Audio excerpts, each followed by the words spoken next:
Assalamualaikum warahmatullahi wabarakatuh. Semangat pagi anak-anak. Hari ini kita akan belajar tentang materi sifat dan karakteristik senyawa ion, senyawa kovalen, dan ikatan logam.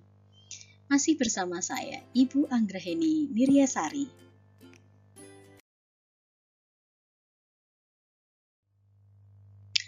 Tujuan pembelajaran pada hari ini itu adalah pendekatan saintifik. Model pembelajarannya discovery learning. Kemudian kita akan menganalisa senyawa kovalen polar dan non-polar. Menganalisis proses terbentuknya ikatan logam pada suatu logam, kemudian menyajikan dan menyimpulkan hasil percobaan mengenai karakteristik senyawa ion atau senyawa kovalen berdasarkan sifat fisika. Nah, amati gambar ini. Banyak sekali asap yang berada dalam foto ini, karena foto ini diambil dari Kasabah, kota yang berpolusi terparah di Rusia. Nah, pada Kasabah ini, dia sering sekali mengalami hujan asam. Karena apa? Karena adanya gas belerang dioksida yang dihasilkan dari pabrik-pabrik penambangan emas di kota tersebut. Untuk lebih jelasnya, kalian bisa melihat ke sumber berita ini ya dari viva.co.id. Nah, dari gambar tersebut dan penjelasan sedikit, tahukah Anda ikatan apa yang terjadi antara S dan O? Kemudian, apakah sifat fisik SO2 yang ditunjukkan oleh senyawa SO2?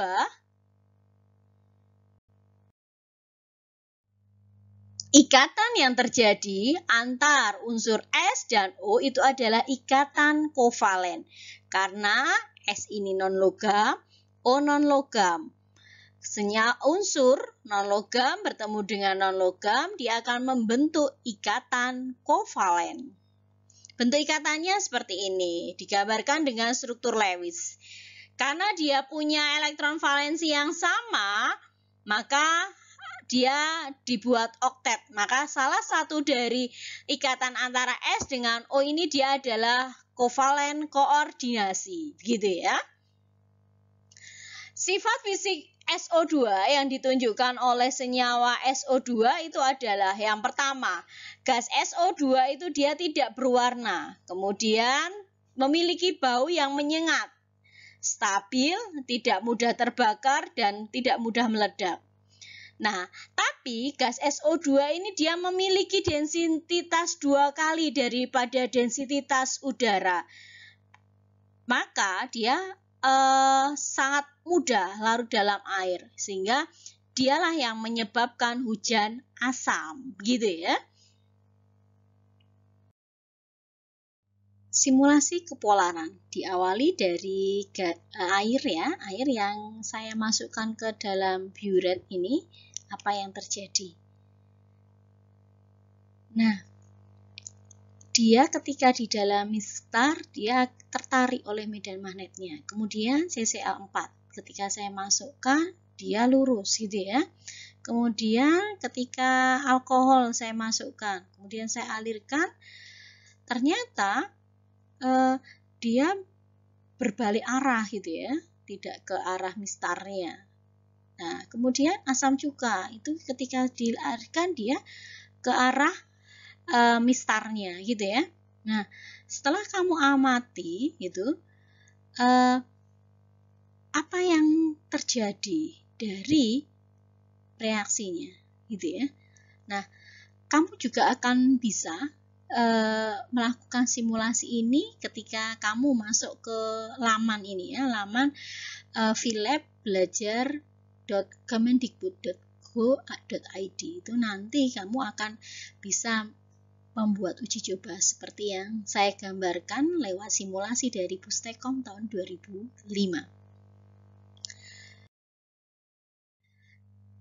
Nah, kenapa ya CH3 dan H2O itu dia dapat tertarik oleh medan magnet atau penggarisnya? Kemudian, kenapa CCl4 ini dia tidak tertarik pada medan magnet atau tidak tertarik pada mistar penggarisnya? Nah, dari interpretasi data, itu diperoleh, oh ternyata asam cuka dan air itu dia dapat tertarik oleh muatan listrik. Kenapa? Karena dia bermuatan positif dan bermuatan negatif, gitu ya. Sehingga muatan listrik itu ada. Kalau mempunyai ion yang bermuatan positif dan ion yang bermuatan negatif, dia disebut dengan ikatan kovalen polar. Sedang pada CCl4, dia tidak tertarik oleh muatan listrik. Kenapa? Karena karbon tetraklorida atau CCl4 itu dia tidak bermuatan listrik, gitu ya. Makanya dia disebut sebagai ikatan kovalen non-polar. Menurut Arifatun tahun 2009 pada halaman 43, itu dia menyebutkan bahwa pada ikatan kovalen yang terdiri dari dua unsur, itu kepolaran senyawanya itu ditentukan oleh hal-hal berikut. Yang pertama, dilihat dari jumlah momen dipolnya. Jika jumlah momen dipolnya itu sama dengan 0, maka senyawanya bersifat nonpolar. Tapi jika momen dipolnya itu tidak sama dengan 0, maka senyawanya disebut dengan polar. Bentuk molekul, jika bentuk molekulnya dia simetris, maka senyawanya itu adalah senyawa nonpolar. Tapi kalau bentuk molekulnya itu dia tidak simetris atau asimetris, maka senyawanya bersifat polar. Kamu amati grafik di sini. Ketika diukur suhunya, ternyata titik leleh dari senyawa ion ini dia tinggi gitu ya dibandingkan dengan senyawa kovalen gitu ya. Artinya apa? Sifat fisik senyawa ion itu dia umumnya berbeda dengan senyawa kovalen. Kenapa? Karena kita perlu melihat kembali cara pembentukan ikatannya saja berbeda, pasti akan menghasilkan titik leleh yang berbeda pula, gitu ya. Nah, kita amati lagi gambar.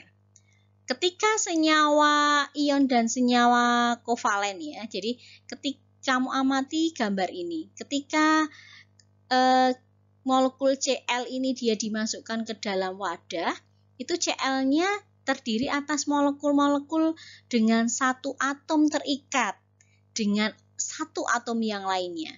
Maka ikatan kovalen pada molekul klorin itu kira-kira dia sama kuat dengan ikatan ionik. Tetapi kita tidak perlu memutuskan ikatan kovalen ini dengan memisahkan satu molekul Cl saja dalam kumpulannya. Jadi titik lelehnya atau titik didihnya itu dia lebih rendah dibandingkan dengan ikatan ion. Dilihat dari ikatannya, gitu ya. Nah, kalau kristal NaCl ini kalau kita amati, dia struktur kristalnya ini dia ikatannya kuat gitu ya. Maka sangat rapat sehingga sulit untuk memutuskan ikatan karena mengakibatkan titik leleh dan titik didihnya itu menjadi tinggi gitu ya.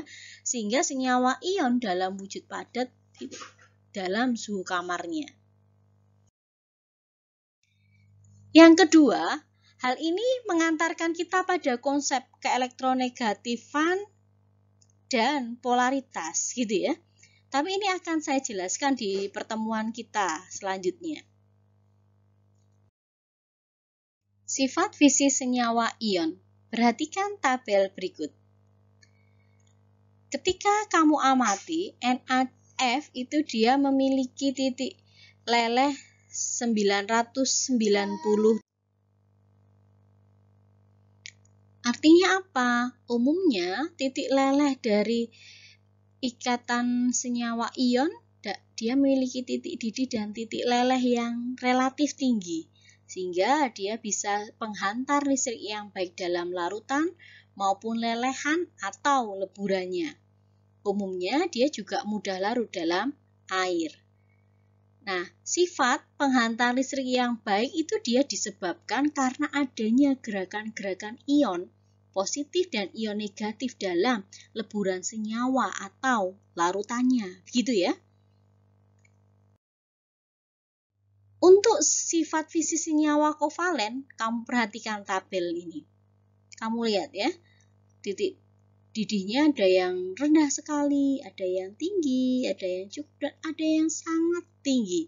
Artinya apa? Artinya ada senyawa kovalen ini yang dia membentuk struktur molekul sederhana seperti CH4 dan H2O. Tapi ada juga yang membentuk struktur molekul raksasa seperti SiO2. Dan ada juga yang atomnya itu membentuk struktur kovalen raksasa, misalnya seperti karbon dan intan. Dia memiliki titik didih yang cukup tinggi gitu ya. Selanjutnya, titik didih senyawa kovalen ini dia bervariasi. Ada yang rendah sekali, ada yang sangat tinggi sekali. Itu karena apa? Karena dia bergantung pada struktur molekulnya. Molekul sederhana, molekul raksasa, gitu ya. Nah, untuk ikatan logam. Ikatan logam, kamu lihat, pernahkah Anda itu mengupas kabel listrik? Jika pernah, maka kamu akan menemukan kawat tembaga di dalamnya. Kawat tembaga itu dia digunakan sebagai penghantar listrik dalam kabel. Kemudian, pernahkah Anda mengamati setrika listrik? Amati logam yang ada di sekitar setrika, di bawah setrika itu ya, dia adalah besi.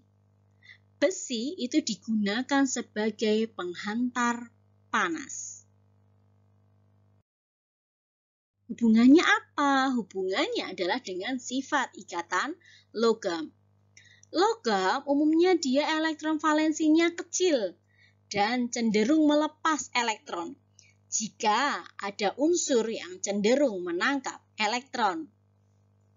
Jika atom logam berinteraksi dengan atom logam, kecenderungannya akan mengumpulkan elektron valensi dan susunan atomnya menjadi rapat.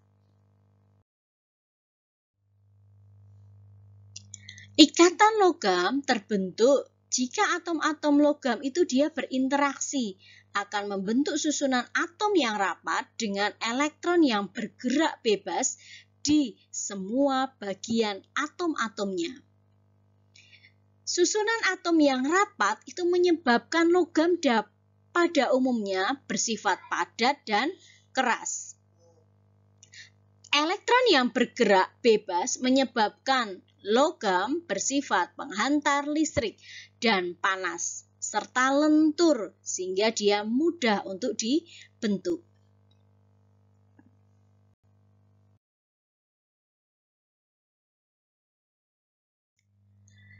Sekian presentasi materi dari saya.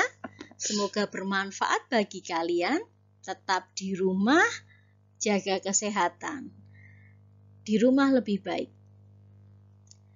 Terima kasih, semoga bermanfaat bagi kalian. Tetap jaga kesehatan ya anak-anak. Assalamualaikum warahmatullahi wabarakatuh.